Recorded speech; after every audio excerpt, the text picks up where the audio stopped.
पहले जैसे जो हमारा टैक्स सिस्टम था वो कैसे काम करता था, ठीक है, और उसके बाद और फिर क्या है जीएसटी। लेकिन जीएसटी कुछ नहीं है, जीएसटी नथिंग बट वैट, लेकिन क्या डिफरेंस है उसको, ठीक है, वो देखते हैं।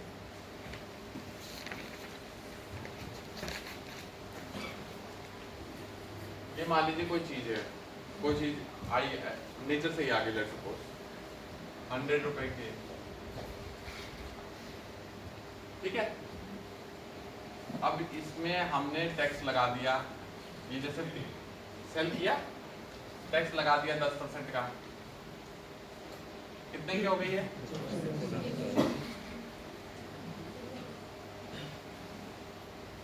फिर हमने इसमें वैल्यू एडिशन किया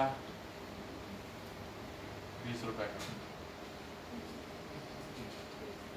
वैल्यू एडिशन किया। वैल्यू एडिशन क्या? कुछ भी उसके फॉर्म में चेंज हुआ तो यूटिलिटी उसकी क्या हो जाएगी? बढ़ जाएगी। क्यों पे करेगा कोई अगर यूटिलिटी नहीं बढ़ेगी तो? 20 रुपए हम क्यों एक्स्ट्रा दें? कुछ ना कुछ यूटिलिटी क्या होगी भाई। लकड़ी थी बड़ी लेकिन हमने उसको टेबल बना दिया, है ना। यूटिलिटी क्या कर दी? बढ़ा दी। जितनी इकोनॉमी में यूटिलिटी बढ़ेगी उसके यूजेस बढ़ेंगे, हमारी लाइफ कंफर्टेबल होगी, हम रेडी होंगे पे करने के लिए। हम कहां से पे करेंगे? अरे हमने भी तो कुछ प्रोड्यूस किया है, हमने उसको प्रोड्यूस किया, हमने वो चीज दे दी। जैसे पहले बार्टर था तो बार्टर दिखता था सामने कि हमने ये प्रोड्यूस किया था, आपको दे दिया, और तुमने ये प्रोड्यूस किया, ये है ना। बार्टर सिस्टम में करप्शन कम हुआ करता था क्योंकि चीजें दिख रही है ना, लेकिन इकोनॉमी बहुत ज्यादा आगे नहीं जा पाती। लेकिन फिर मनी आ गया तो हमने प्रोड्यूस किया, मार्केट में बेचा, मनी ले लिया, उससे कुछ भी खरीद सकते हैं, ठीक है। लेकिन क्यों खरीद सकते हैं? क्योंकि हमने कुछ दिया है। और जब कोई बिना दिए ही खरीदने लगता है तब करप्शन होता है, ठीक है। तो अगर आप लोग बहुत दिन तक अब कुछ नहीं कर पाएंगे तो अपने पेरेंट्स के साथ करप्शन करना है, ठीक है, इस तरह से। तो जब आपने कुछ प्रोड्यूस किया तो वैल्यू एडिट किया, है ना, तो ये कितने का हो गया?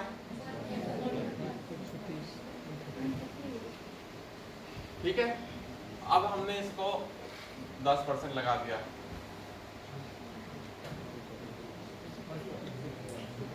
कितना हो गया? 140, ठीक है। फिर हमने इसको 20, फिर क्या किया? वैल्यू एडिशन किया, कितना? 20 का कितना हो गया? और फिर 10% टैक्स लगाया, कितना?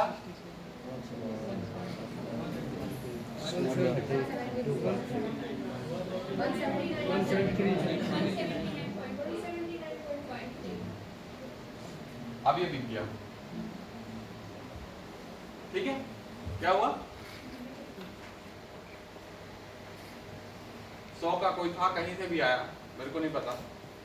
10% जब वो मैं बेचने गया उसको, जैसे मेरे पास कुछ था, लकड़ी थी, और मैंने वो कारपेंटर को बेचने गया तो उस स्टेज पे टैक्स लग गया। वो कारपेंटर ने लिया, क्या किया, वो 110 में खरीद लिया, फिर उसने उसका कुछ वैल्यू एडिशन किया, उसको मेज बनाया, 130 का बेच दिया। जब बेचने लगा तो 10% क्या है लग गया, 143, कंज्यूमर ने 143 खरीदा, ठीक है। या जो अगला स्टेज था, फिर उसने पेंटर ने उसको पेंट किया, ठीक है, आ गया। फिर वो जब कंज्यूमर को बेचने लगा तो ठीक है, क्लियर है, ऐसे चला। अब मैं देखता हूं कि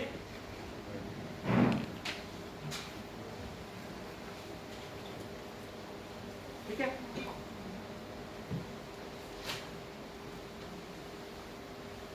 बेचने लगे, 10% टैक्स लग गया, कितना आ गया?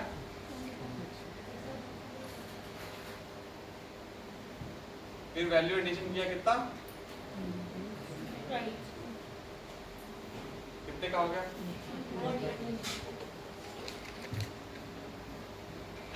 130। अब ये बेच रहा है, कितना लगेगा टैक्स? अब कितने का हो जाएगा ये? 143। हाँ, 143।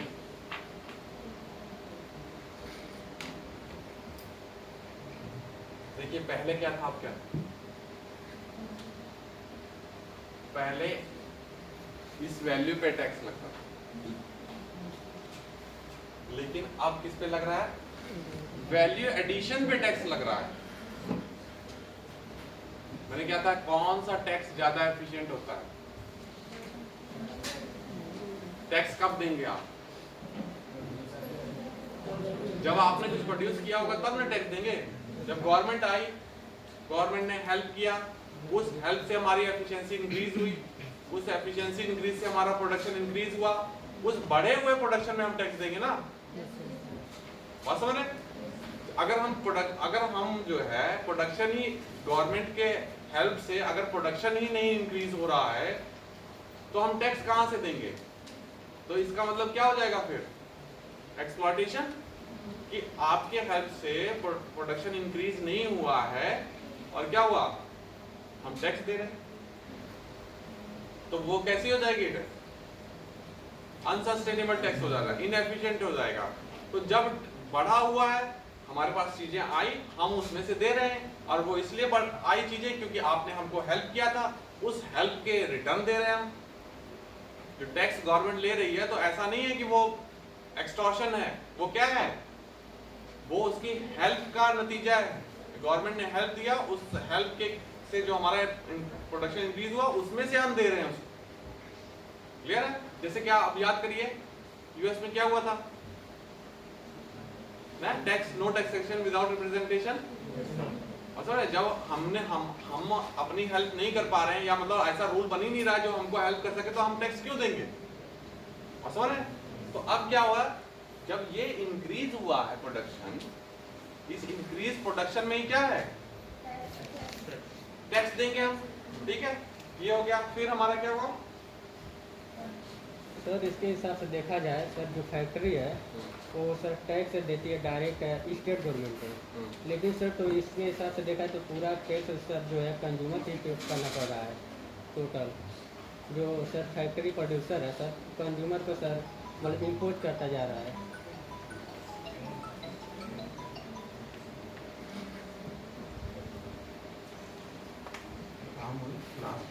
करता हूँ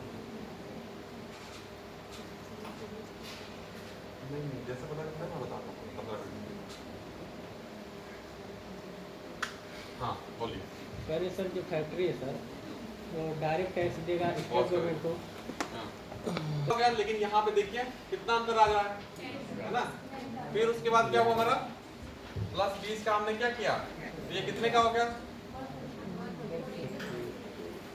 फिर हमने इस पे 10% टैक्स लगाया, अब कितने का हो गया ये लिख गया। अब देखिए दो चीज है यहाँ पे, ये कितने में बिका था, यहाँ पे क्यों बाद में क्या हो रहा था, क्यों ये ज्यादा हो गया था, क्या चीज इसमें डिफरेंस आई? पूरे अमाउंट पे। जब जो पूरा अमाउंट आ गया यहाँ पे 163 अगर बना है तो उसमें यहाँ पे भी टैक्सेस है, यहाँ पे भी टैक्सेस है, मतलब टैक्स के कारण इंक्रीज हुआ है। वैल्यू एडिशन के कारण प्राइसेस दो तरह से इंक्रीज हुए थे। कैसे?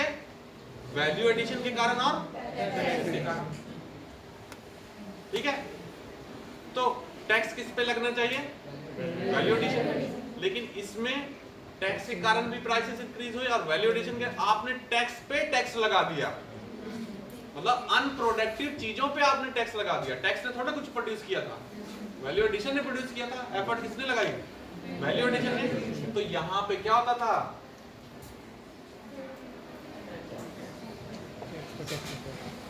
टैक्स पे, मतलब आप टैक्स लगाए, इसका प्राइस निकालिए, फिर उस पर टैक्स लगा दिए। देखिए प्राइस तो इंक्रीज हुआ था इसका, ले लाइए टैक्स, तो वो क्या हो जाएगा, इसी को क्या बोलते हैं?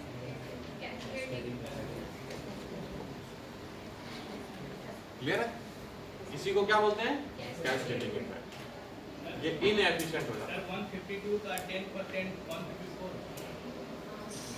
हाँ वही कह रहा हूँ, यही डिफरेंस है। यहाँ पे ये हो जाता है, यहाँ पे टैक्स लग रहा है, यहाँ पे 20 पे लग रहा है, वैल्यू एडिशन पे टैक्स लग रहा है, टैक्स पे टैक्स, यहाँ पे टैक्स पे टैक्स लग रहा है। मतलब इस 163 में इसके कारण भी प्राइस इंक्रीज हुआ और यहाँ इसके कारण भी प्राइस इंक्रीज हुआ। आपने टैक्स लगाया, प्राइस इंक्रीज किया, फिर कहा कि देखिए प्राइस इंक्रीज हो गया और फिर हम इस पे टैक्स लगा देते हैं। ऐसे थोड़ा लगना, लगना किस पे चाहिए, कुछ प्रोड्यूस हुआ हो उस पे लगाइए ना टैक्स।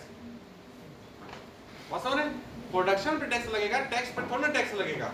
आप ऐसे तो बढ़ाते जाइए, टैक्स लगाते जाइए, फिर कहिए देखिए प्राइसेस इंक्रीज हुआ, हम फिर टैक्स लगा देंगे। तो एफिशिएंट सिस्टम क्या होगा?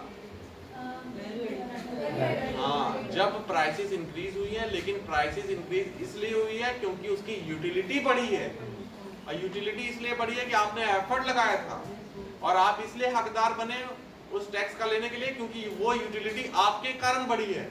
आपने पुलिस लगाई, हमको पीस मिला कि कोई आके कोई कुछ कर नहीं सकता, हमारा माइंड पीस हुआ।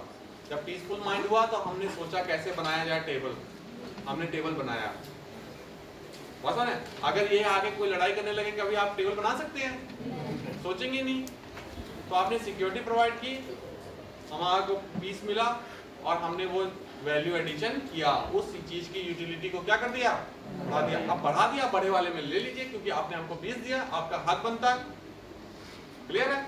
और जब कुछ किया ही नहीं है, टैक्स था उसके कारण वैल्यू इंक्रीज हुई और आपने उस पर फिर टैक्स लगा दिया। बस है। तो पहले क्या था, टैक्स पे टैक्स लग जाता था, तो वो क्या होता था, प्राइसेस इंक्रीज हो जाता था। लेकिन अब क्या है, वैल्यू एडिशन पे टैक्स लगता है। अब ये देखिए, अब लेकिन ये अब देखिए प्राइसेस भी तभी कहता था जब जीएसटी आएगा तो प्राइसेस क्या हो जाएगा, डिक्रीज हो जाएगा, है ना। और क्यों, तो फिर आप लोग क्या, ये कंज्यूमर को बेनिफिट कर रहा है ना, कंज्यूमर पहले कितने खरीद रहा था, और ये लेकिन गवर्नमेंट का लॉस हो गया। यही था कि जब जीएसटी आएगा तो कुछ गवर्नमेंट को रेवेन्यू लॉस होगा, लेकिन वो रेवेन्यू लॉस जीएसटी काउंसिल कहती है कि इतना स्टेट को हम एक्स्ट्रा देंगे, समझ रहे हैं। लेकिन लॉन्ग टर्म में क्यों फायदा हो जाएगा, अगर मान लीजिए मैं टेबल बनाता था और उस पर मेरे को ज्यादा टैक्स लगता था, ये तो मेरी चीजें बिकती नहीं थी, डिमांड नहीं करेंगे। लेकिन अब प्राइसेस कम हो गए तो डिमांड क्या हो जाएगी, मेरी इकोनॉमिक एक्टिविटी बढ़ जाएगी। अब बढ़ी हुई इकोनॉमिक एक्टिविटी से उसको बढ़ा हुआ पैसा मिलेगा गवर्नमेंट को, तो अब चीजें स्ट्रीमलाइन हो जाएंगी, चीजें क्या हो जाएगी, मोर एफिशिएंट हो जाएंगी। ठीक है, अब इस पे आप लोग और सोचिएगा, ये दोनों पे, फिर मैं फिर कल डिस्कस करता हूँ इस पे। और अब आपको आता हूँ ये बिफोर दैट, अब जीएसटी कैसे